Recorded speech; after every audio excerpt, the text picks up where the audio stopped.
अगर आपको ये ऑडियो शो पसंद आता है और आप चाहते हैं कि ऐसी ही ऑडियो बुक्स इस शो पर हर हफ्ते आती रहें, तो एक छोटा सा कंट्रीब्यूशन हमारी मेहनत के नाम। आपकी कंट्रीब्यूशन से हम आपकी पसंद की किताबें खरीद पाएंगे और आपके लिए लगातार नई कहानियां ला पाएंगे। आप इस क्यूआर कोड पर अपने हिसाब से कुछ भी अमाउंट 10, 20, 50 कंट्रीब्यूट कर सकते हैं। आपको अगर कोई खास बुक चाहिए तो आप हमें ज़रूर बताएं। धन्यवाद। नमस्कार, स्वागत है आपका पढ़ा करो सुना करो में। मेरा नाम है एहतेशाम रईस और आप सुन रहे हैं दिव्य प्रकाश दुबे द्वारा लिखी गई टेंशन मत ले यार। अध्याय 1। ठीक ना होना भी ठीक है। खुशी तब मिलती है जब हम उसे ढूंढ नहीं रहे होते। खुशी आइसक्रीम थी, लड्डू थी, टूटता तारा थी, तय किए हुए कपड़े में अचानक मिला हुआ नोट थी। हर वो चीज़ थी जो हमें चाहिए तो थी, पर हम उसे ढूंढ नहीं रहे थे। अकेलापन। एक उम्र में आकर हमें ये लगता है कि हमें कोई नहीं समझता। खास करके 14-15 साल की उम्र में ये सवाल आकर टकराता ही है। जब बचपन हाथ से छूट रहा होता है और अपने घर वाले जिनको हम दुनिया का सबसे अच्छा इंसान मानते थे, वो इमेज ब्रेक होने लगती है। दोस्तों के साथ ज़्यादा समय बीतने लगता है। पहली या दूसरी बार प्यार जैसा कुछ महसूस होता है। पहली बार सवाल हवा में तैरते हुए आते हैं। सोचा है लाइफ में क्या करना है? हमारे बचपन के मासूम सपने पायलट बनना, क्रिकेटर बनना और अब लॉजिकल होने लगते हैं। हमें दिखने लगता है कि हम क्या नहीं बन सकते। ऐसा लगता है कि हम एक बड़े से हॉल में हैं जिसमें हमारा हर जानने वाला टीचर, दोस्त, घर वाले, रिश्तेदार हैं और पूरी स्पॉटलाइट हमारे ऊपर है। सामने बैठे लोग तरह तरह से सवाल पूछ रहे हैं। एक शोर है जो बढ़ता जा रहा है। सब आसपास आते जा रहे हैं। स्पॉटलाइट की रोशनी तेज होती जा रही है। शोर और रोशनी आकर हमको निगल लेती है। सबके पास होते हुए भी हम अकेले पड़ जाते हैं। अकेलेपन से हमारा सामना लाइफ में पहली बार होता है। ये अकेलापन जो रह रहकर आता रहने वाला है। अकेलापन क्या होता है? इसी उम्र में सबसे ज़्यादा हिट करता है। अकेलापन ये देखकर नहीं आता कि हम सफल हैं या असफल, हम खुश हैं या नाखुश। हम बड़ी उम्मीद से दोस्त, इंटरनेट, सोशल मीडिया पर सैकड़ों दोस्तों को और आसपास देखते हैं कि शायद कोई एक भी इंसान ऐसा हो जो हमारा अकेलापन और सवाल समझ ले। कोई ना भी समझे, लेकिन कोई एक ऐसा हो जो इत्मीनान से बिना अपना मोबाइल देखे या डिस्ट्रैक्ट हुए कुछ देर हमारी बात सुन ले। पर कई बार हमें खुद ही अपने आप को संभालना पड़ता है। हमें वो इंसान खुद बनना होता है जिसको हम बाहर ढूंढ रहे होते हैं। ये किताब इसलिए है कि ताकि जब अकेला, खोया हुआ या कंफ्यूज महसूस करें तो आपको याद रहे कि आपके पास कुछ ऐसा है जिसको आप गले लगा सकते हैं। इसमें वही बातें, वही नींद ना आने वाली लंबी रातें, वही कन्फ्यूज़न में बीतते हुए दिन हैं, वही अपने आप को किसी काम का ना समझने वाले उदास दिन हैं, जिनसे आपका सामना या तो कभी न कभी हुआ है या कभी न कभी होगा। मुझे मालूम है कई लोगों को लगता है कि केवल बोलने से सब ठीक नहीं होता। फिर भी अगर मुझे समय में पीछे जाकर अपने 20 साल के वजन को कुछ बताना होता तो मैं यही कहता जो आज आपसे कह रहा हूँ। It's okay being not okay. It's okay being lost. It's okay being confused. Life में अकेलापन आता रहने वाला है, इसलिए इससे भागने के बजाय दोस्ती का हाथ बढ़ाते हैं। आइए कुछ देर साथ चलते हैं और समझते हैं कि लाइफ का ये खेल आखिर है क्या। खेल क्या है? हम सब इस दुनिया में अपनी जगह ढूंढ रहे हैं। सबसे बड़ा सवाल ये है कि इस दुनिया में हमारी जगह क्या है। हम अपने आप को सजा संवार कर तैयार कर रहे होते हैं। सफलता के कई सारे टेम्पलेट हैं। इंजीनियर, डॉक्टर, एमबीए, सीए, सरकारी नौकरी और अब तो कंटेंट क्रिएटर भी। अगर हम फलाना नहीं हुए तो हम फेल हैं। असल में हम जिस चीज़ के लिए बने हैं वो चीज़ भी तो हमें ढूंढ रही है। हम सही से भटकने से पहले ही थक कर चूर हो जाते हैं। मुझे असल में राइटर होना था, ये बात भी मुझे बहुत साल में समझ आई। क्लास 12th के बाद तैयारी के 2 साल फेल, प्राइवेट कॉलेज से पढ़ना फेल, इंजीनियरिंग करके भी नौकरी ना लगना फेल, एमबीए की 2 साल तैयारी फेल। जीवन के लगभग 24 साल तक मैंने एक भी रुपया नहीं कमाया था। ना ही ऐसा लग रहा था कि कुछ बहुत ही अच्छा होने वाला है। एमबीए के बाद नौकरी अच्छी लगी। दुनिया की नज़र में मैं अब सफल था, लेकिन अपनी नज़र में मैं अब भी फेल था। शुरू के 24 साल तक मैं विशुद्ध रूप से फेल था, लेकिन जब मेरी अच्छी नौकरी लगी तब मैं ज़्यादा फेल महसूस करता था। अच्छी नौकरी के बाद भी लगता था कि बस यही था, इसके लिए ही इतनी मेहनत कर रहे थे। क्या यही था? अब आगे का पूरा रास्ता साफ था। असिस्टेंट मैनेजर से मैनेजर, फिर सीनियर मैनेजर, फिर एजीएम, डीजीएम, जीएम और सेल्स हेड या मार्केटिंग हेड, या फिर एक दिन शायद किसी कंपनी का सीईओ। मैं काम में ठीक था, तो मेरा प्रमोशन भी जल्दी जल्दी हो रहा था। पर कोई बात थी जो मुझे अक्सर परेशान कर रही थी। मुझे अक्सर रात में नींद नहीं आती थी। मैं सोने जाने से पहले सोचता था कि क्या मैं यही करने आया था। अगला दिन उम्मीद नहीं, डर बनकर आता था। दिन अपने आप को इतना लंबा कर लेता था कि एक उम्र हो जाती। एक उम्र ऐसे ही डर में बीत जाएगी। ये बात परेशान कर देती। असली परेशानी से ज़्यादा ये ख्याल परेशान करता कि हमारी आगे की ज़िंदगी ठीक वैसी होने वाली है जैसी हम नहीं चाहते। छुट्टी का इंतज़ार करते हुए साल बीते जा रहे थे। हर दिन लगता कि सब कुछ हाथ से फिसल रहा है और मैं कुछ नहीं कर पा रहा हूँ। दुनिया के हिसाब से मेरी लाइफ एकदम परफेक्ट थी, और मेरी नज़र में मेरी लाइफ क्या थी? ये बहुत बड़ा सवाल था। ये सवाल असल में तब शुरू हुआ था जब मैंने अपने आप को जानबूझकर भेड़ चाल या रेट रेस का हिस्सा बनाया। वो समय शुरू होता है क्लास 12th के बाद। मैंने जहाँ से क्लास 12th किया वो हिंदी मीडियम स्कूल था। OCF inter college, Shahjahanpur, Uttar Pradesh. उस समय मेरी एक महीने की क्लास की फीस हुआ करती थी 1 रुपये 80 पैसे। मेरे स्कूल का जैसा माहौल था, उसमें जो हम सबसे बड़ा सपना देखते थे वो था कि हम सरकारी दफ्तर में क्लर्क हो जाएं। ऐसा वैसा क्लर्क नहीं, बल्कि ऐसा जिसके ऊपरी कमाई होती है। मुझको अब अच्छे से याद है, 92 लोगों की हमारी क्लास में 60% के ऊपर लाने वाले केवल 5 या 6 लोग थे। हम लोग पढ़ने में ठीक थे, तो हमें लगा कि भाई सब लोग इंजीनियरिंग की तैयारी कर रहे हैं, तो हम भी कर लेते हैं। यहीं से मेरे जीवन की भेड़ चाल की शुरुआत होती है। मैंने इंजीनियरिंग इसलिए नहीं चुनी कि वो मेरे लिए सही है या नहीं। मैंने बस ये सोचा कि बाकी सभी दोस्त कर रहे हैं। कितने अंकल लोग घर पर आते हैं और बताते हैं कि उनके लड़कों ने इंजीनियरिंग कर ली, वह अब लाइफ में बहुत अच्छा कर रहे हैं। हमें बस ये लगता कि लखनऊ जाएंगे, कोचिंग करेंगे और आईआईटी में सिलेक्शन हो जाएगा। हमें आईआईटी की सीट चाहिए थी, लेकिन ये पता नहीं था कि आईआईटी करके होता क्या है। हमें बस ये पता था कि आईआईटी करके भी नौकरी बड़ी अच्छी लग जाती है और फिर लाइफ सेट हो जाती है। लाइफ का जो सबसे ज़रूरी फैसला था, वो हमने ये सोचकर लिया ही नहीं कि हमारे लिए ये कितने काम का है। हमने तो ट्रेंड फॉलो किया। ट्रेंड फॉलो करने में ही असल में रास्ता भटकने की तरफ चला गया पहला कदम होता है। मैं ऐसा ही यूपीएससी की तैयारी करने वालों के साथ भी देखता हूँ। चूँकि मेरे पिताजी सरकारी नौकरी में थे और मैंने अलग अलग शहरों में रहकर वहाँ के डीएम, एसपी, जज और तमाम अधिकारी लोगों की लाइफ को बहुत करीब से देखा। बचपन में सब बहुत जादुई लगता था कि बड़ा अधिकारी क्या कुछ नहीं कर सकता। पर धीरे धीरे उन नौकरियों की सच्चाई साफ होती चली गई। सड़क पर स्टाइल में जाती हुई एम्बेसडर कार की नीली और लाल बत्ती के अंदर बैठे इंसान की सच्चाई दिखने लगी। यूपीएससी के लिए तैयारी करने वाले लोग अगर सिलेक्ट होने वाले अधिकारियों का या किसी डिस्ट्रिक्ट मजिस्ट्रेट का 24 घंटे का जीवन देख लें तो शायद बहुत से लोग कभी तैयारी करें ही ना। हम शुरू में किसी भी चीज़ को पूरी तरीके से देख नहीं पाते। सोशल मीडिया पर टशन में अक्सर मोटिवेशन की चमक बिखरते हुए अधिकारियों का जीवन बहुत मुश्किल होता है। अधिकारियों का काम दिखने वाले वीडियो से कहीं मुश्किल और लेयर्ड है, पर हमें वो दिखता नहीं। इस विषय पर आगे भी बात करूंगा कि करियर चुनते समय क्या देखना चाहिए। हालांकि इस बात का आप ये मतलब मत निकाल लीजिएगा कि यूपीएससी की नौकरी करने लायक ही नहीं है। मेरी कहानी पर वापस लौटते हैं। जैसे ही इंजीनियरिंग की कोचिंग करने लखनऊ पहुंचा, तो वहाँ ढेर सारी किताबें बता दी गई। एकदम कोचिंग में हज़ारों लोग देखने लगे। कितने ऐसे बच्चे भी दिखे जिन्होंने 3-3 साल तैयारी की थी और उनका नहीं हुआ था। रोज़ कोई ना कोई हमें एक कहानी बताता कि भाई आईआईटी में हो जाएगा तो लाइफ सेट हो जाएगी।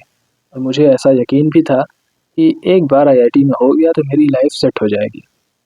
जब तैयारी शुरू हुई तो समझ में आना शुरू हुआ कि भाई है तो हमारे वश के बाहर की बात। आईआईटी की तैयारी के लिए तो मैं लेट हूँ, लेकिन लखनऊ में जो बहुत सारे बच्चे हैं वह क्लास 11 से तैयारी शुरू कर देते हैं। जब आप किसी छोटे शहर से लखनऊ पहुँचते थे तो आप तैयारी के पहले दिन 2 साल लेट होते थे। इंजीनियरिंग के एग्ज़ाम की तैयारी के लिए जो सब्जेक्ट पढ़ने होते थे वह भी कोई मेरे फेवरेट सब्जेक्ट नहीं थे। हम तो इसलिए पढ़ रहे थे ना कि मेहनत कर लेंगे तो कुछ हो जाएगा, लाइफ सेट हो जाएगी। चूँकि वह सब्जेक्ट मेरे मन वाले नहीं थे, तो पढ़ने में मन नहीं लगता था, और जब ज़बरदस्ती पढ़ने में मन लगाते तो और ज़ोर पड़ता था। तब तक मुझे डिप्रेशन जैसा शब्द पता तो नहीं था, लेकिन जो मेरा स्टेट ऑफ माइंड था वो कोई बहुत अच्छा नहीं था। जब तैयारी करते करते 3-4 महीने हो गए और हर हफ्ते के मॉक टेस्ट में नंबर कम आने लगे, तो हर दिन और ख़राब महसूस होता। परेशानी होती कि सवाल तो सॉल्व हो नहीं रहे हैं। मुझे 2-3 महीने में समझ में आ गया कि मेरा आईआईटी में सिलेक्शन कभी नहीं होगा। लेकिन फिर कोई ना कोई एक सक्सेस स्टोरी कोई बता देता था। एकदम से कोई टीचर ऐसी एक कहानी बता देता था कि फलाने लड़के के भी नंबर अच्छे नहीं आते थे टेस्ट में, लेकिन उसका सिलेक्शन हो गया। उससे उम्मीद बन जाती थी। फिर ये भी लगता था कि अगर ये नहीं करेंगे तो और आखिर करेंगे क्या? लाइफ भी तो सेट करनी है। मन में सवाल कई बार आया कि मैं ये तैयारी ना करूं, लेकिन आसपास और बाहर से बहुत ज़ोर से आवाज़ आ रही होती थी कि मैं अगर गलती से सिलेक्ट हो गया, अगर मेरी अच्छी जगह सिलेक्शन हो गया, अगर मैंने कायदे की जगह से पढ़ाई कर ली, फिर तो कुछ करना ही नहीं है, एक बार में लाइफ सेट है। मुझे ये बात समझने में कई साल लगे कि किसी भी एक एग्ज़ाम से लाइफ कभी सेट नहीं होती। एक एग्ज़ाम से लाइफ सेट हो जाएगी, ये झूठ समाज में इतनी बार दोहराया जा चुका है कि हम भूल ही गए हैं कि ये झूठ है। ये वैसा ही झूठ है जैसे उम्मीद पर दुनिया चलती है। हमें उम्मीद से ज़्यादा सच चाहिए। सच ये है कि पहले आप जानें कि आप गलत दिशा में हैं। गलत रास्ता इसलिए गलत नहीं होता कि वो गलत दिशा में जाता है। जो आपका गलत रास्ता है वो किसी और का सही रास्ता है। असल में ये जान लेना कि फलाना रास्ता हमारे लिए गलत है, ये बात उम्मीद से नहीं, सच से आंख मिलाकर ही जानी जा सकती है। फेल होने से बड़ी त्रासदी है अपने सच से मुंह मोड़ देना। आप 1 मिनट रुककर ज़रा सोचिए, क्या आप अपने लिए सच्चे हैं? ऐसा नहीं है कि पूरे सफ़र में केवल सच जान लेने से रास्ता आसान हो जाएगा। सच हमारे रास्ते आसान नहीं करता, बल्कि नया रास्ता खोल देता है। गलत रास्ते पर होने से ज़्यादा गलत ये है कि अपना सच जानने के बाद भी गलत रास्ते पर चलते चले जाना कि सब कर रहे हैं तो शायद हमारे लिए भी ठीक होगा। जैसे आज़ादी केवल 15 अगस्त को दोहराई जाने वाली कोई आसान सी चीज़ नहीं, बल्कि उससे कहीं गहरी चीज़ है। हर रास्ते में मुश्किल तो आनी ही है, तो कम से कम हमें अपनी मर्ज़ी की मुश्किलें चुनने की आज़ादी तो हो। मेरा मन टूट जाता है जब कोई कहता है कि मैं अपने माँ बाप का सपना पूरा कर रहा हूँ। ये बात इतनी सच्ची और बड़ी लगती है कि हम सब झेलते चले जाते हैं। हमारे अपने सपने का क्या? उसकी कोई कीमत ही नहीं है। सफल होना असल में अपने तय किए रास्ते पर फेल होने की आज़ादी है।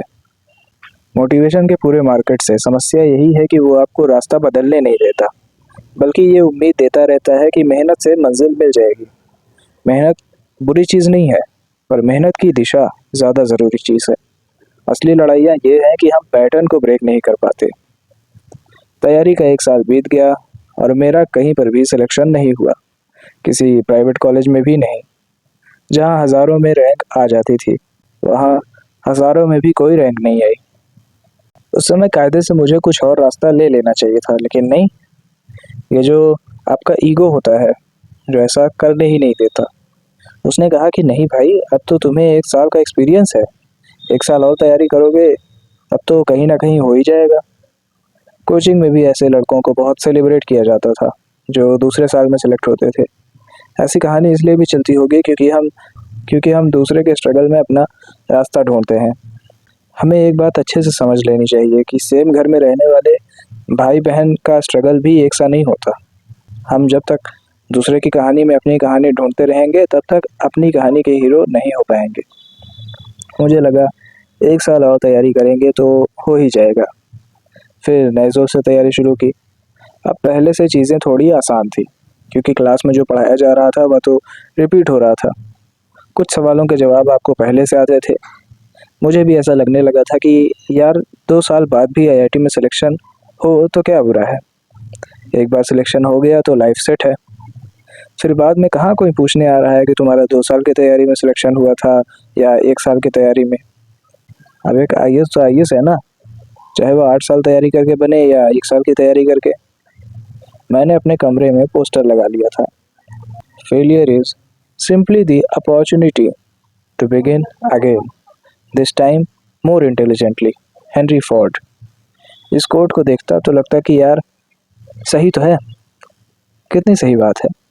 जब मैं थकता तो ये कोट संभाल लेता, पर मुझे बहुत बाद में समझ आया कि मोटिवेशनल कोट भी एक प्रकार का एडिक्शन ही है।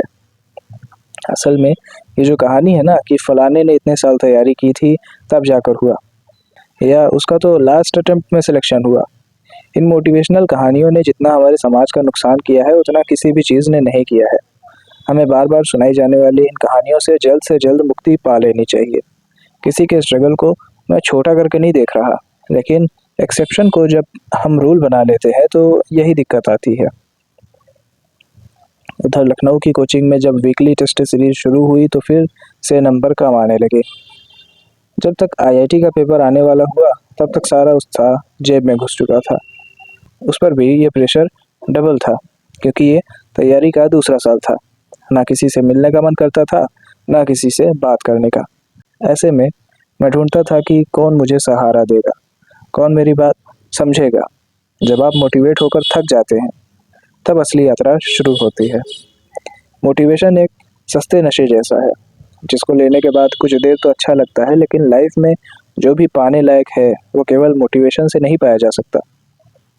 हम अब ऐसे समय में हैं जहाँ पर दिन भर 5 रील के बीच में एक रील ऐसी आ जाती है जिसमें होता है कि अगर सुबह उठकर ये 3 चीज़ें कर ली तो आपकी लाइफ का कंट्रोल आपके हाथ में होगा, या फिर अमीर लोगों की ये 3 आदतें अपना ली तो लाइफ बदल जाएगी। सफल लोग क्यों 5 बजे उठते हैं? सोशल मीडिया एल्गोरिदम जानबूझकर ऐसे डिज़ाइन की जाती है ताकि आपको ये ना लगे कि आपका टाइम वेस्ट हो रहा है। कुछ देर में एक रील ऐसी होती है जो आपको सुकून देती है कि हाँ, सब ठीक है। जब भी हम सोशल मीडिया खोलें तो बस एक चीज़ सोच लें कि दुनिया के किसी कोने में कुछ लोग बैठकर आपके टाइमलाइन की एल्गोरिदम डिज़ाइन कर रहे हैं, और उनको इस काम के लिए लाखों करोड़ों रुपए मिलते हैं, जिससे कि आप ज़्यादा से ज़्यादा देर तक टिके रहें। हो सकता है जब आप अगली बार अपना सोशल मीडिया खोलें तो कुछ दिन तक ये बात याद आए।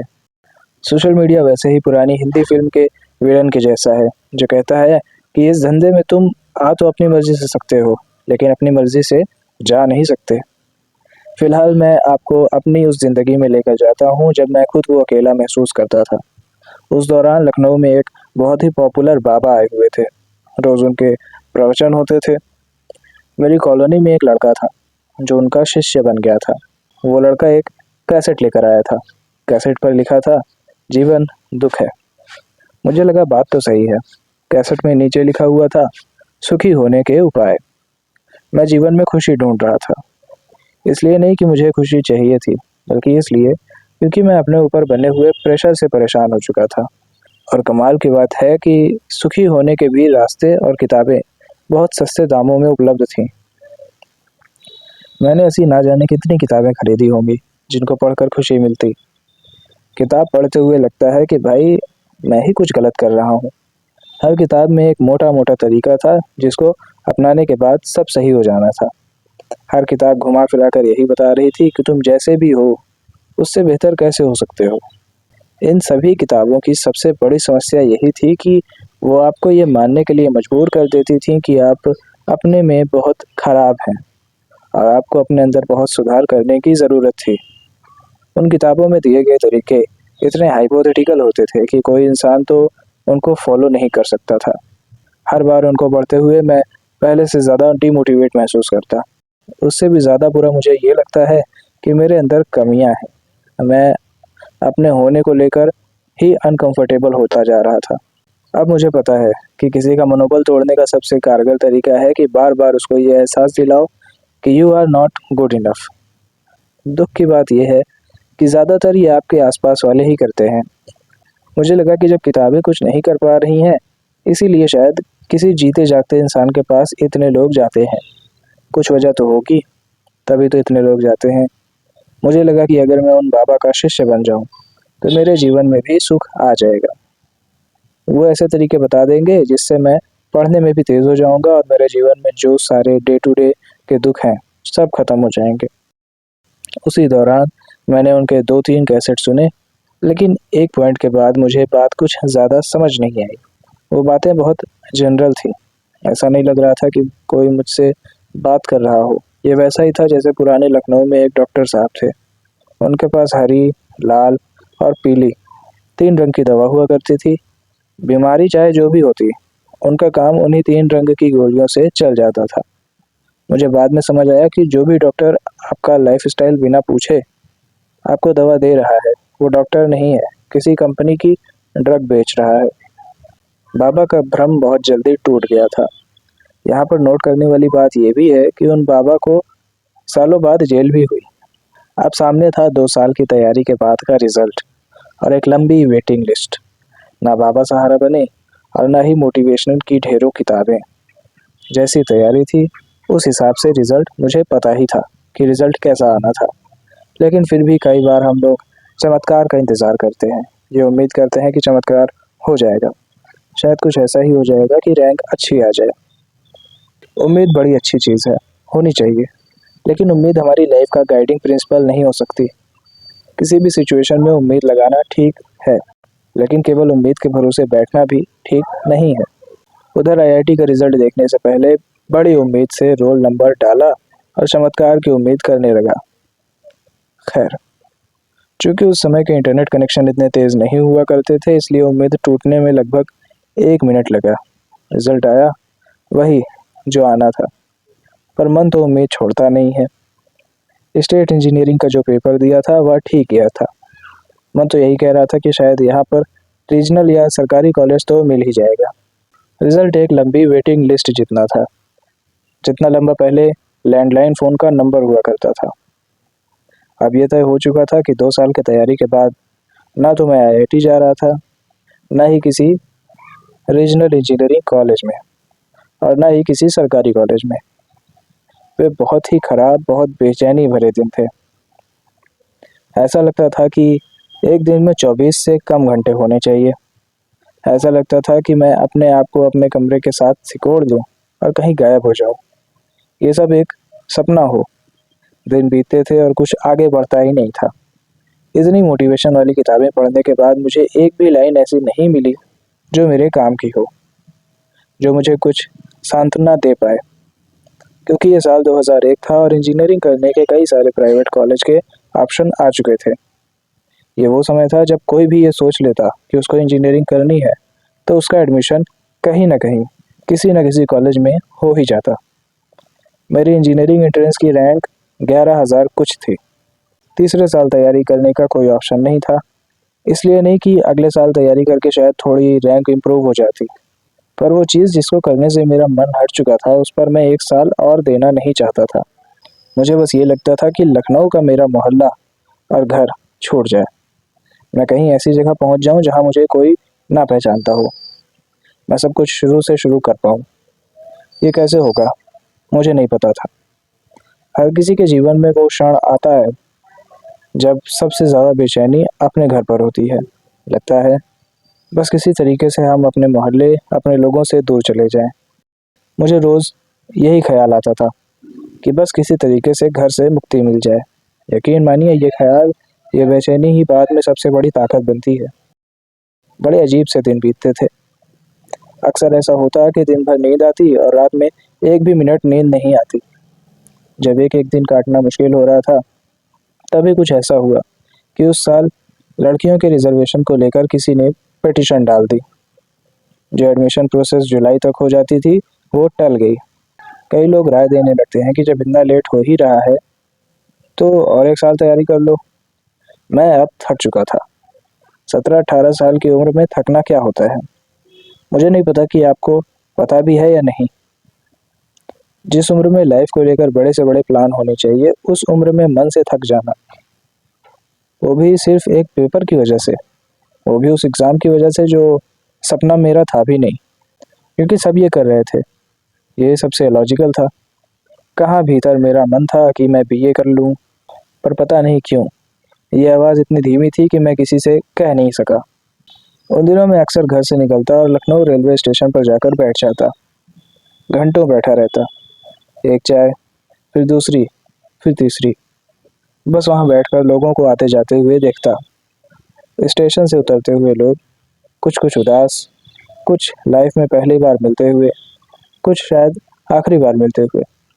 हर ट्रेन के आने से पहले की एक हलचल और जाने के बाद की उदासी।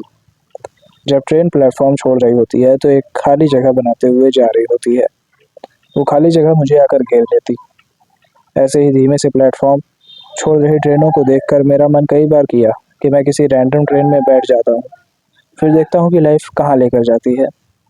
अक्सर जब ट्रेन प्लेटफॉर्म छोड़ रही होती है तो लगता है कि मैं हर उस एक जीवन को छोड़ रहा हूँ जो नई संभावना से भरा हुआ है। डर भी लगता कि आखिर होगा क्या। रास्ते जब सामने होते हैं तो ज़्यादा डर लगता है। डर ये कि कहाँ ले जाएंगे, बल्कि ये भी कि ये उसी घिसी पिटी हुई जगह लेकर जाएंगे या ये ले जाकर कहीं इसी स्टेशन पर वापस ना छोड़ दें। मुझे नहीं मालूम मेरे अंदर की आवाज़ ने मुझे रोका या मेरे अंदर के डर ने। मुझे अब भी नहीं पता। मैं अब भी जब कभी लखनऊ स्टेशन जाता हूँ तो लगता है कि इस स्टेशन से मैंने जितनी ट्रेनें पकड़ी हैं उससे कहीं ज़्यादा छोड़ दी हैं। ट्रेन छोड़कर घर ऐसे वापस लौटना जैसे कुछ हुआ ही नहीं। अंदर जो एक समंदर हलचल कर रहा है उसको चाय की कुछ प्यालियों से सुलाकर रोज़ घर लौटना और सबसे ऐसे घुल मिल जाना जैसे कोई बात ही नहीं है। मुझे नहीं मालूम था कि आगे क्या होगा, कुछ हो भी पाएगा या ये बस शुरुआत थी। मैं आगे आने वाले हर इम्तिहान में ऐसे ही कंफ्यूज और अकेला होने वाला हूँ। ये डर लंबा चलने वाला था जिसका मुझे एकदम आइडिया नहीं था। जैसे बीता हुआ कल बीतने के बाद भी कई बार आता रहता है, वैसे ही भविष्य भी है, आने से पहले कई बार आता है।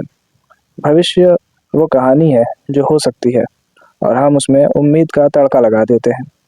ऐसी कहानी का अंत जब रोज़ बदलता है तो दुख ज़्यादा होता है। समय बीत रहा था, अनसर्टेनिटी बहुत ज़्यादा बढ़ रही थी।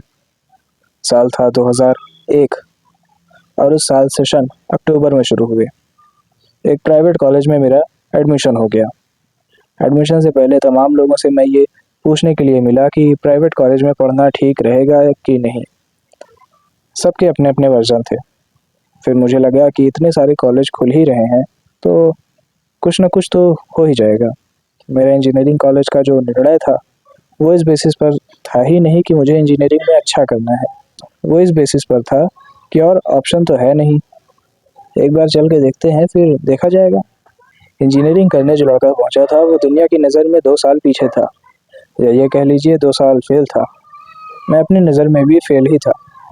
प्राइवेट कॉलेज से इंजीनियरिंग करने की सच्चाई यही थी कि मेरे कॉलेज ऑफ इंजीनियरिंग रुड़की से अभी एक भी बैच पास नहीं हुआ था, तो प्लेसमेंट होने का कोई ट्रैक रिकॉर्ड था ही नहीं।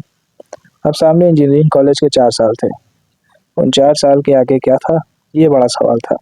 और उससे भी बड़ा सवाल ये था कि क्या मैं सही कर रहा हूँ। अगर हम ध्यान से देखें तो जीवन इन 3 सवालों का जवाब देने में बीत जाता।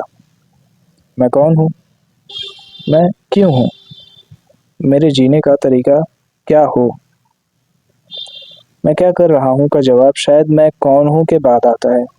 मैं कौन हूँ शायद इस दुनिया के सबसे पुराने सवाल में से एक होगा। सवाल एक है लेकिन इसके जवाब उतने ही हैं जितने कि इस दुनिया में लोग। मैं कौन हूँ, यह पता चलने में अभी समय था। ज़िंदगी के सबसे ज़रूरी सवाल को हम सबसे ज़्यादा टालते रहते हैं। अगर हमें यही पता चल जाए कि हम कौन हैं तो हम क्या कर सकते हैं, कैसे कर सकते हैं का रास्ता खुल जाए। किसी भी रास्ते पर लंबा चलने से पहले ज़रूरी यह है कि हम जान जाएं कि रास्ता हमारे लिए सही है भी कि नहीं। मुझे अभी रास्ता नहीं पता था, बस सामने एक घिसा हुआ सेफ रास्ता था और उम्मीद थी कि शायद यही रास्ता सही है। जब सही रास्ता पता ना हो तो हर रास्ता सही लगता है। मैं कौन हूँ का जवाब हर बार सही रास्ते पर नहीं मिलता।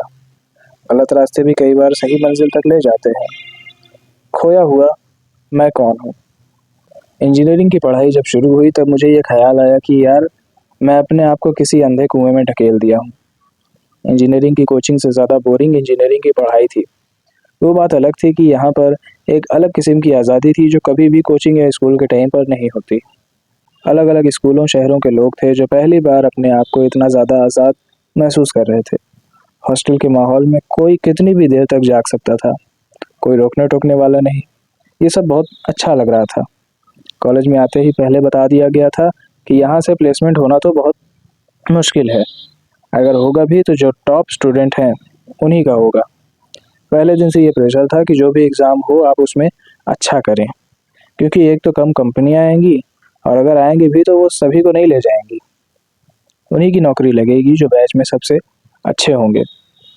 ऐसे ही हंसी मजाक में पहला सेमेस्टर बीता और जब उसका रिजल्ट आया तो पता चला कि इलेक्ट्रिकल के एक सब्जेक्ट में बैक लग गई है। बैक का अपना इतना सा मतलब समझ लीजिए कि मैं एक सब्जेक्ट में फेल था। इस देश का एजुकेशन सिस्टम ऐसा है कि मेरी ब्रांच तो कंप्यूटर साइंस थी, पर मुझे पहले साल में इलेक्ट्रिकल का एक सब्जेक्ट पढ़ना था, जिसमें अगर मैं लगातार 2 बार फेल हुआ तो मैं टेक्निकल एजुकेशन के लिए फिट नहीं था।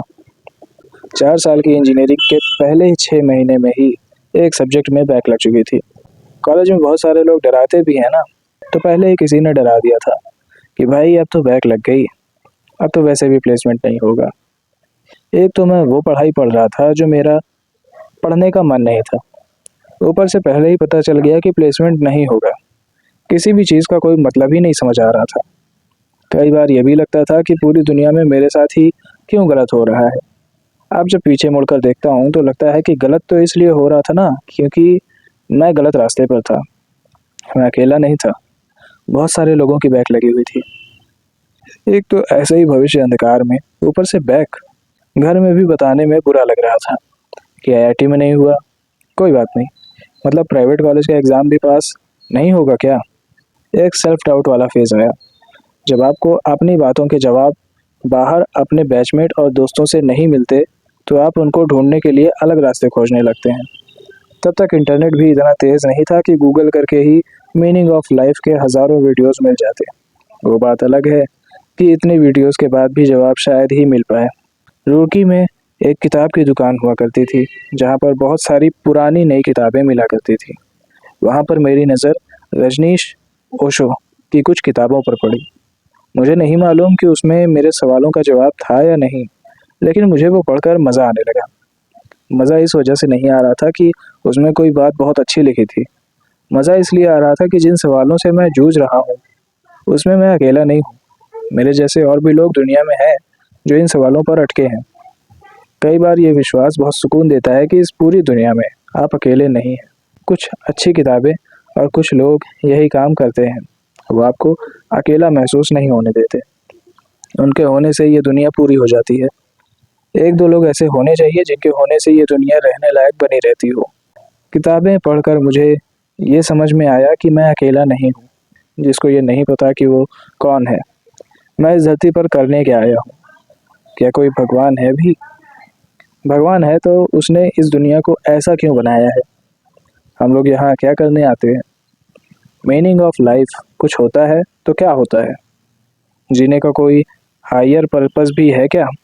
हम लोग क्या केवल पढ़ाई करके, नौकरी करके, शादी करके, घर बनाकर जाने के लिए आए हैं? क्या कुछ और है ऐसा जो किया जा सकता है? जैसे ही ये बात मुझे साफ होने लगी, ये ख्याल मुझे डराने लगा कि हमें बचपन पेरेंट्स के हिसाब से जीना है और फिर बाकी जीवन दोस्तों, ऑफिस और पार्टनर के हिसाब से। इस खोजबीन के दौरान मैंने और भी किताबें पढ़नी शुरू की। मैं इस हद तक किताबें पढ़ता कि मेरे सामने चल रही क्लास होती थी और मैं नीचे टेबल में छुपा कर अलग किताबें पढ़ रहा होता था। जो भी किताब मिलती थी वो मैं पढ़ डालता था।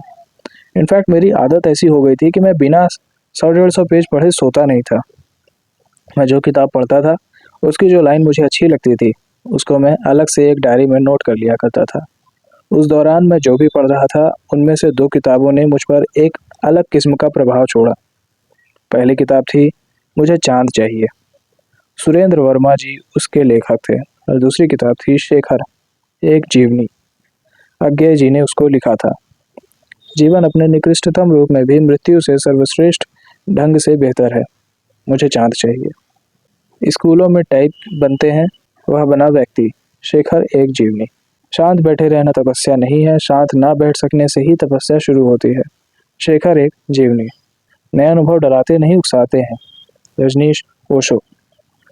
इन 2 किताबों ने मेरे अंदर पढ़ने की भूख इतनी ज़्यादा बढ़ा दी थी कि मैं फिर लगातार पढ़ता गया। उसी कड़ी में एक और किताब टकराई, विष्णु सखाराम खांडेकर जी की ययाति। इस किताब के पहले पन्ने पर एक लाइन थी, अनुसरण आत्महत्या का दूसरा नाम है। Blindly following others is a subtle act of suicide.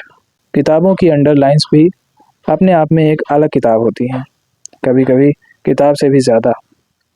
इन लाइनों को मैंने अपने हाथ से 50-50 बार लिखा होगा। जैसे बच्चों को लिखने की प्रैक्टिस कराई जाती है, वैसे इतनी बार लिखा ताकि ये लाइन मेरी उंगलियों को याद हो जाए। इतनी बार लिखा कि ये लाइन मेरे मन में जम जाए। जवाब मेरे पास अब भी नहीं थे, पर ऐसा लग रहा था कि कोई माचिस की तीली हाथ में आ गई है। थोड़ा सा उजाला हो गया है। माचिस की तीली की समस्या यही है कि वो बहुत कम देर जलती है। जब बिजली चमकती है और कुछ माइक्रो सेकंड के लिए उजाला हो जाता है, उस उजाले में सब साफ साफ दिखने लगता है। ये भ्रम भी होता है कि दिन हो गया, फिर अचानक से अंधेरा हो जाता है। ये थोड़ी सी देर के लिए दिखना वैसा ही था। बिजली का चमकना आपके हाथ में नहीं है, पर एक बार उजाले का स्वाद चख लेना और ज़्यादा बेचैन कर देता है। चूंकि हॉस्टल में सभी लोग देर से सोते थे, तो कई बार ऐसा होता था कि आप रात में यूं ही इधर उधर डोल रहे हैं, किसी बालकनी में बैठे हैं। फर्स्ट ईयर में 2 बजे के बाद हमारा एक बैचमेट अक्सर मुझे एक खास बालकनी पर बैठा हुआ मिलता था। उससे मेरी दोस्ती नहीं थी, ना ही हमारी ब्रांच से था, पर पता नहीं ऐसा किसी एक रैंडम सी रात में हमारी कुछ बात होने लगी। बात से बात निकाली और बातों में मज़ा आने लगा। मुझे अपने ही जैसा बेचैन एक और प्राणी मिल गया, और जैसा कि मैंने बताया था कि आपको अपने जैसा एक और व्यक्ति मिल जाए तो एक सुकून रहता है कि आप अकेले नहीं हैं। उस समय मोबाइल का प्रचलन आम नहीं था, तो हम जब पीसीओ में जाया करते थे, जहाँ 3-4 केबिन बने थे, वहाँ पर सभी फटाफट अपनी कॉल करते और निकल जाते थे। एक बार मैं ऐसे ही कॉल कर रहा था, तो पड़ोस वाले केबिन में मेरा वह बैचमेट भी कॉल कर रहा था। वह सारी बातें अंग्रेज़ी में कर रहा था। मुझे उसकी अंग्रेज़ी सुनकर बड़ा ताज्जुब हुआ। नॉर्मली हम में से कोई भी अंग्रेज़ी में बात नहीं करता था, और जब कोई कानपुर का रहने वाला हो, तब इस बात की संभावना और कम हो जाती है कि वो अपने घर वालों से अंग्रेज़ी में बात कर रहा हो। जब वो रात में मिला तो मैंने उससे पूछा कि भाई, तुम अंग्रेज़ी में किससे बात कर रहे थे? उसने मुझे बताया कि उसके घर वाले उससे इंग्लिश में बात करते हैं। घर वालों में माँ-बाप और एक भाई था। भाई वहीं आईआईटी कानपुर से इंजीनियरिंग पढ़ रहा था। माता और पिताजी दोनों ही हाई प्रोफाइल ब्यूरोक्रेट थे। उनको अपने बेटे के प्राइवेट कॉलेज से इंजीनियरिंग करने का इतना बुरा लगा था कि उन्होंने लोगों को यही बता रखा था कि उनका बेटा रुड़की यूनिवर्सिटी में से पढ़ाई कर रहा है। वे इसको मेंटली हैरेस करने का कोई भी तरीका नहीं छोड़ते थे। जब उसने ये बातें मुझे बताई तो मुझे समझ नहीं आया कि मैं कैसे रिएक्ट करूं। रुड़की से कानपुर जाने के लिए डायरेक्ट एक आधी ट्रेन थी, तो बहुत सारे लोग लखनऊ तक साथ जाते थे, फिर वहाँ से कानपुर निकल जाते। उस साल 1-2 बार ऐसा हुआ था कि मैं अपने उस बैचमेट के साथ ही लखनऊ तक गया था। 2 बजे रात की बातचीत जिससे होती है, उससे आपका एक अलग रिश्ता बन जाता है। मेरा भी उस बैचमेट से वैसा ही एक रिश्ता था, जहाँ पर हम एक दूसरे से कुछ भी बातें शेयर कर सकते थे, जज किए जाने के डर के बिना। 2 AM फ्रेंड का कॉन्सेप्ट तब मुझे पता नहीं था। देर रात तक या फिर सुबह तक अगर आप किसी से बात करते हैं, तब हम धीरे धीरे खुलना शुरू होते हैं। इसलिए अगर किसी को सही में समझना हो, उसके डर, उसकी उम्मीद के बारे में जानना हो, ये पता करना हो कि वो कौन है, तो रात के 2 बजे से सुबह तक उस इंसान से बात ज़रूर करनी चाहिए। रात में हमारे डर, हमारी वल्नरेबिलिटी आकर हमको घेर लेते हैं। ये वो समय होता है जब इंसान पर सबसे ज़्यादा विश्वास किया जा सकता है। इसको रूल मत मान लीजिएगा, ज़्यादातर ऐसा होता है। लेखक निर्मल वर्मा की लाइन थी, हम रात उसी के साथ बिताते हैं जो बहुत आत्मीय हो या बिल्कुल अजनबी। इसलिए मुझे रात के जादू पर भरोसा है। उसका अंधेरा वो राज दिखा देता है जिन्हें दिन का उजाला छुपा देता है। फिर से रात के 2 बजे लौटते हैं। मेरे उस दोस्त ने भी 2 साल तक इंजीनियरिंग की तैयारी की हुई थी, और वो फर्स्ट ईयर में आने के बाद भी तैयारी कर रहा था, क्योंकि उसके घर वालों ने बोल रखा था कि उसको किसी भी कीमत पर आईआईटी निकालना है। पहले साल खत्म करके जब हम अगले साल के लिए लौटे, तो उस बैचमेट ने कॉलेज ज्वाइन नहीं किया।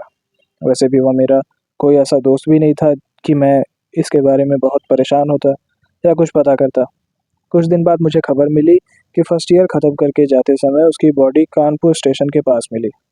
मौत कभी कभी इतने धीमे से आती है कि कुछ दिन बाद जाकर यकीन आता है कि वो आके चली भी गई। मौत का असर कमरे में धूल के जैसे आता है। असल में खबर आने के बाद मुझे लगा कि उसके घर वालों ने उसे मार दिया। अक्सर जब करीबी लोग मारते हैं तो वो आत्महत्या जैसी लगती है। इस बात का मुझ पर बहुत दिन तक असर रहा। असर ये नहीं कि उसके साथ बुरा हुआ। सही बताऊं तो जो पहला ख्याल मेरे मन में था वो ये था कि चलो वो आज़ाद हो गया। मुझे अपने आप पर गुस्सा आया कि मेरे अंदर इतनी हिम्मत नहीं है कि मैं आत्महत्या कर पाऊँ। मेरे अंदर ये भी एक डर बैठ गया कि क्या मैं भी ऐसे ही किसी दिन चला जाऊँगा? जाने से पहले मैं ऐसा क्या कर लूँ कि मुझे कोई वैसे याद ना करे जैसे उस बैचमेट को, या फिर ऐसे ही छोड़कर चले गए किसी इंसान को हम याद करते हैं। एक लड़की बहुत उदास है क्योंकि दुनिया में लोग एक दूसरे को जज करते हैं।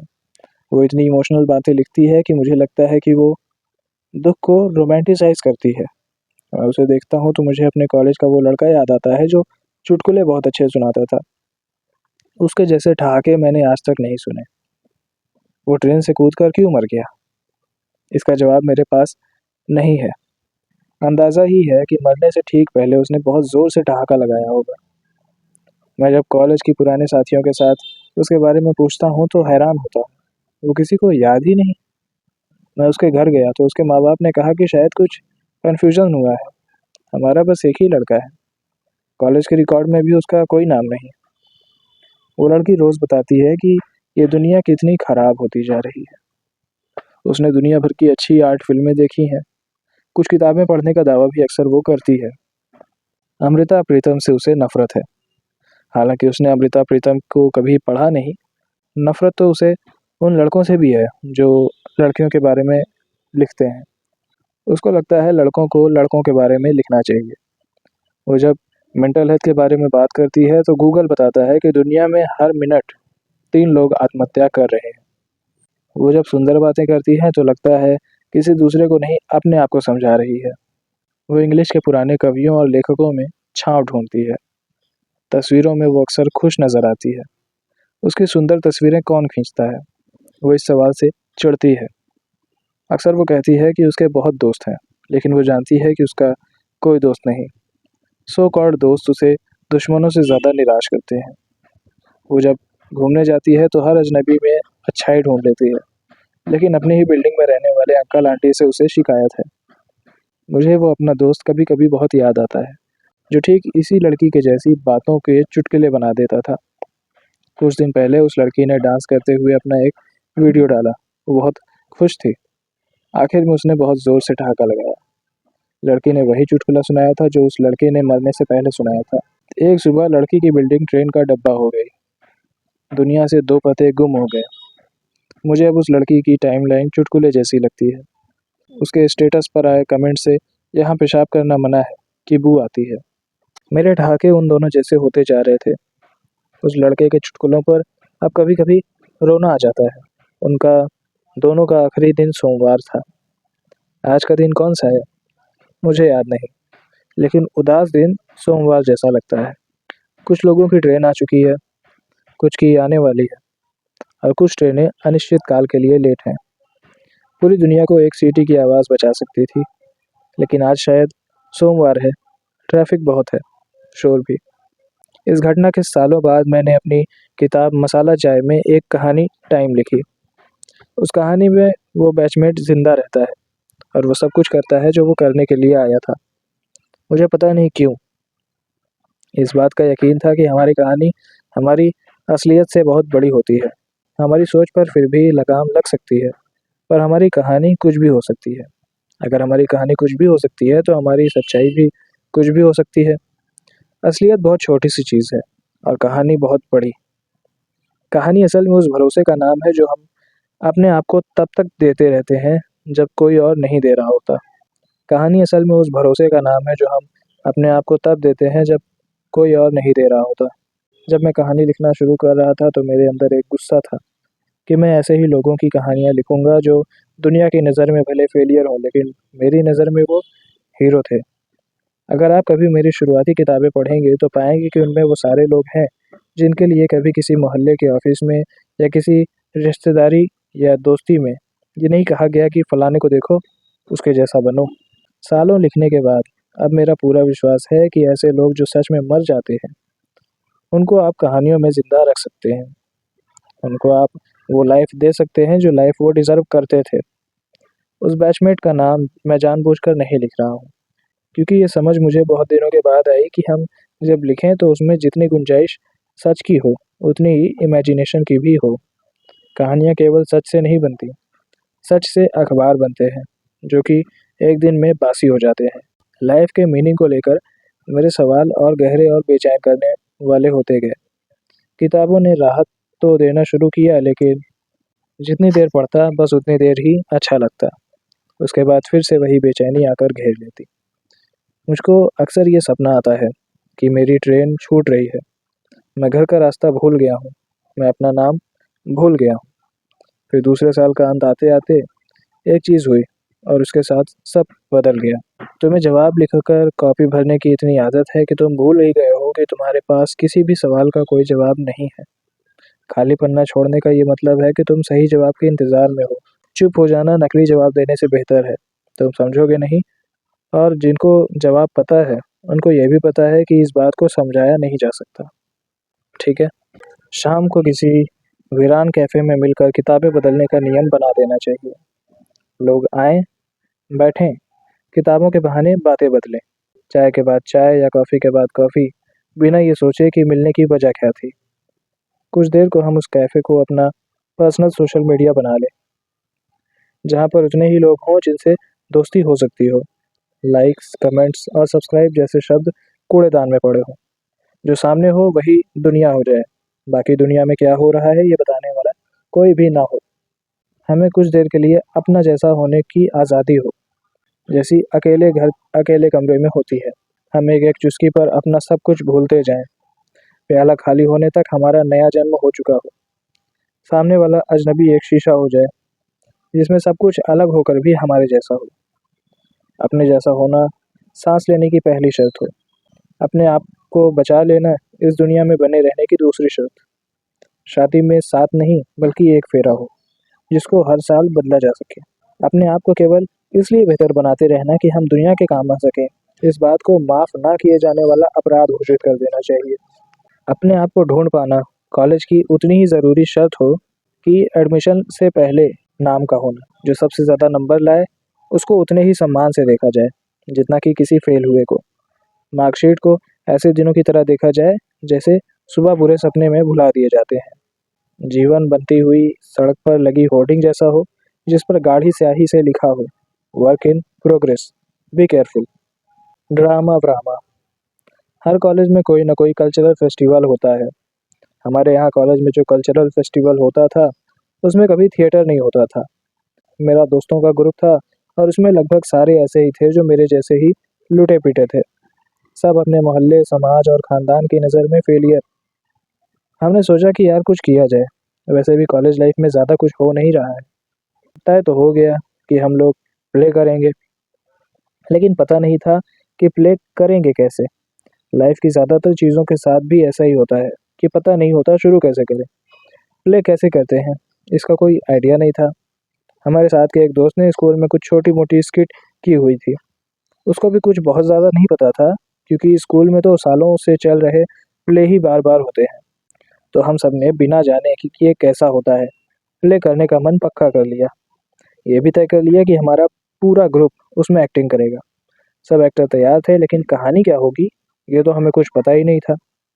हम स्टेज पर जाकर करेंगे क्या? स्टेज पर जाकर बोलेंगे क्या? कौन बताएगा कि हम ठीक कर भी रहे हैं या नहीं? खोजबीन शुरू हुई कि कहानी ढूँढी जाए। उस समय तक मेरी रोज़ किताबें पढ़ने की आदत हो ही चुकी थी। मैंने एक किताब पढ़ी थी, ज्ञान चतुर्वेदी जी की, दंगे में मुर्गा। उसमें कई सारे निबंध थे। उनकी एक किताब में एक चैप्टर था, प्रगति पर उतारू भारत, जिसमें 2 लोग भारत को अपने कंधे पर उठाकर ले जा रहे हैं। मुझे लगा कि यार ये बात बड़ी सही है। इसी निबंध पर कुछ कहानी बना देते हैं। हमने उस निबंध को अपने हिसाब से अडॉप्ट किया। हमें तब तक ये भी नहीं पता था कि जब आप किसी की कोई कहानी या लिखे हुए पर कुछ बना रहे होते हैं, तो इसकी अनुमति लेखक से या पब्लिशर से लेनी होती है। हम तो बस लग गए। रोज़ घंटों प्रैक्टिस करते। कोई प्रैक्टिस की ऐसी जगह नहीं थी। हम अपने फ्लोर के वॉशरूम में प्रैक्टिस किया करते थे। इस बीच कोई आ भी जाता तो वो भी टोंट वाले अंदाज में एक आध कमेंट करके निकल जाता। हमारे पूरे ग्रुप में केवल एक व्यक्ति ऐसा था जो कभी स्टेज पर चढ़ा था। प्ले करने का दबाव जो पहले से था सो था। ज़्यादा दबाव इस बात का था कि हम पहली बार स्टेज पर चढ़ेंगे, इतने लोग देख रहे होंगे। प्रैक्टिस करते हुए भी ऐसा कई बार होता, कभी कोई लाइन भूल जाता, कभी कोई। तैयारी करते हुए ऐसा कई बार लगा कि इस तरह का बयाना लेकर कहीं लंबा तो नहीं फंस गए। ऐसा कुछ गलत हो जाए तो केवल क्लास के सामने बेइज्जती होती है, फेस्ट में तो पूरा कॉलेज सामने होगा। रोज़ प्रैक्टिस के बाद भी सुधार कई बार इतना धीरे होता है कि शुरू के कुछ दिन दिखता ही नहीं। जैसे जैसे प्ले का दिन करीब आ रहा था, घबराहट बढ़ती जा रही थी। हाँ, लाइनें धीरे धीरे सबको याद हो गई थी। अब था कि एक्टिंग सही हो। करते कराते प्ले वाला दिन आया। हम स्टेज पर चढ़े, प्ले शुरू हुआ। ऑडिटोरियम में लोगों के आने से पहले हमारा पूरा ग्रुप एक बार 5 मिनट के लिए स्टेज पर गया। मुझे नहीं मालूम मेरे ग्रुप के बाकी लोगों को सामने क्या दिख रहा था, और उस पल मुझे सामने खाली नहीं भरा हुआ ऑडिटोरियम दिखा। मुझे लगा कि मेरे कान सुन्न हो गए और मुझे केवल तालियों की आवाज़ सुनाई पड़ रही थी। मुझे उस पल खाली ऑडिटोरियम के स्टेज पर चढ़ने में जो फील हुआ, उसको मैं कभी शब्दों में लिख नहीं पाऊंगा। वो पहली बार इसलिए खास था क्योंकि साथ घबराहट थी, थोड़ी खुशी भी थी कि हम अच्छा करें या खराब करें, कुछ देर बाद हम यहाँ होंगे। किसी की बात से मेरा ध्यान टूटा। हम सब ने हाथ मिलाया। ऑडिटोरियम का पर्दा जब हटा तो सामने पूरा भरा हुआ हॉल था। प्ले शुरू हुआ। मैं घबराहट में एक दो लाइन भूला, पर चूंकि हमारे ग्रुप में सबको एक दूसरे की लाइनें याद थी तो किसी और ने संभाल लिया। 2-3 मिनट बीतने तक हमें समझ नहीं आ रहा था कि हम सही कर भी रहे हैं या नहीं, जो कर रहे हैं वो कैसा लग रहा है। प्ले का सीन बदला। अगला सीन शुरू हुआ और हमारे ग्रुप का सबसे अच्छा एक्टर मुक्तेश स्टेज पर आया। उसकी पहली ही लाइन पर ताली बज गई। जैसे ही वो पहली ताली बजी, हम सभी ने राहत की सांस ली। उसके बाद फिर एक के बाद एक चीज़ें लोगों को पसंद आने लगी। प्ले खत्म होने पर खूब तालियां बजी। हम सब जब एक साथ स्टेज पर आकर एक दूसरे का हाथ पकड़कर ऑडियंस को धन्यवाद देने के लिए झुके तो तालियां लगातार बज रही थी।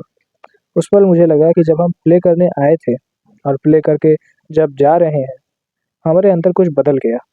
2 साल की इंजीनियरिंग की तैयारी की असफलता, फिर प्राइवेट कॉलेज से इंजीनियरिंग करने की शर्म, ये तो कुछ नहीं करेगा, आवारा निकलेगा, का लगातार बजने वाला बैकग्राउंड म्यूजिक, सब कुछ उस एक पल में मिट गया। उस दिन जब शाम को हम कॉलेज में टहल रहे थे तो जो हमें मिल रहा था वो प्ले के लिए कुछ न कुछ बोल रहा था। उस शाम से कॉलेज में हमारी पहचान बदल गई थी। कुछ देर के लिए ही सही, हम कुछ हो गए थे। हमारे ग्रुप को फर्स्ट प्राइज़ मिला। हम आखिरी बार फर्स्ट कब आए थे हमें याद नहीं था। इसके बाद अगले सालों में हमने कुल 4 प्ले किए। कुछ एक प्ले पूरी तरह से अपने आप लिखे। धीरे धीरे करते करते सीखा कि स्टेज को कवर कैसे करते हैं। ये भी सीखा कि जब ताली बज रही हो तो थोड़ा रुकना चाहिए, वरना शुरू में होता था कि जल्दी से अपने डायलॉग बोल दो बस।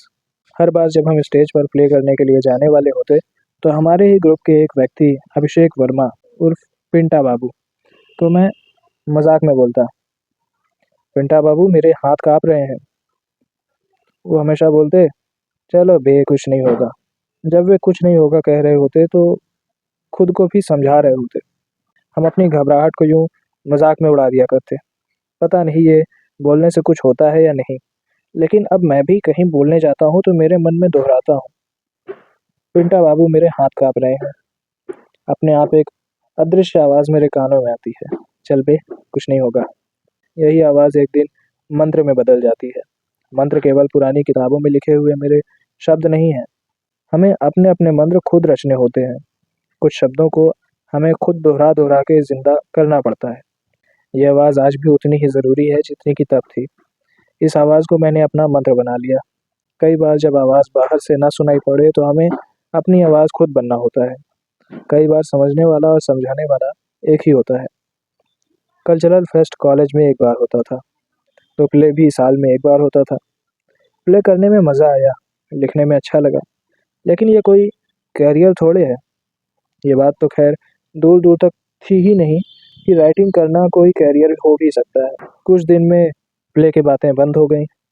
बंद नहीं हुआ तो ये सवाल कि आगे क्या होगा। आखिर करना क्या है? कॉलेज के 2 साल बीत चुके थे, 2 बाकी थे। अब कॉलेज की जनता आपस में बँटने लगी थी। कुछ लोगों को आगे की ओर पढ़ाई करनी थी, एमबीए या एमटेक या कुछ और नौकरी। जब कुछ नहीं समझ में आता कि क्या करना है, तो हम नॉर्मली वो रास्ता लेते हैं जो ज़्यादातर लोग ले रहे होते हैं। और ज़्यादातर लोग भी यही सोचते हैं, सब जा रहे हैं तो रास्ता सही होगा। ज़्यादा लोगों के एक रास्ते पर चलने से रास्ता सही नहीं हो जाता। मैं उम्र के उस पड़ाव पर था जहाँ प्यार, आईआईटी जेईई जितना बड़ा सवाल हो चुका होता है। 2 साल में क्या करूँगा? इस दुनिया में मेरी जगह है क्या? इन सब सवालों के साथ मुझे अभी भी और वक़्त बिताना था। चाहता था कि मैं कुछ ऐसा लिख जाऊँ जो कि किसी बुरे वक़्त में काम आए। कोई 2 लाइन या कोई एक ऐसा लंबा वाक्य या फिर कोई ऐसी कविता जिससे लोरी जैसी आवाज़ आए। थक कर जब मैंने पन्ने फाड़ कर फेंक दिए, उस रात मुझे सपने में एक कॉपी दिखी, जिसमें अनंत पन्ने थे। उन पन्नों को एक-एक करके पलटता रहा कि शायद किसी पन्ने में जवाब लिखा हो। मुझे स्टेशन के बाहर टाट पट्टी पर बैठने वाले एक पंडित ने 5 रुपए लेकर ये बात बताई थी कि जब तक पूछोगे, तब तक जवाब नहीं मिलेगा। जवाब अंदर झाँकने से मिलते हैं। उसने 2 रुपए ये कहकर वापस कर दिए थे कि एक कॉपी खरीद लेना, जिसमें अपने सपने लिखना। उसने ज़ोर देकर कहा था कि लिखी हुई बातें और बोले हुए झूठ एक दिन सच हो जाते हैं। नींद टूट गई, जवाब छूट गया और सपने वाली वो 2 रुपए की कॉपी को मैं बुरे वक़्त में पलट लेता हूँ। बुरे वक़्त में बस पुराना बुरा वक़्त काम आता है।